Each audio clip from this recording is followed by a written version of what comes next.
Hi guys, today we will explain about how to speed up export time in Clipchamp.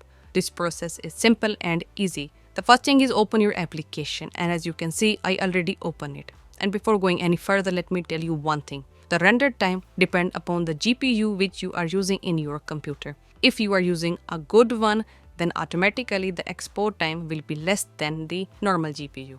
So make sure you have a good GPU. Now, what we will do, we will just enable the setting of exporting video with the help of the GPU.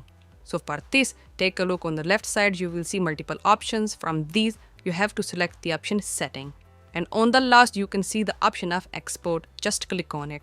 Here you can see hardware acceleration. Clipchamp uses hardware acceleration by default to speed up export time. And also you can read, it also depends upon the graphic card.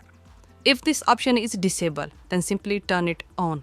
Then, the Clipchamp will use your GPU for exporting videos, and also it will maximize the exporting speed.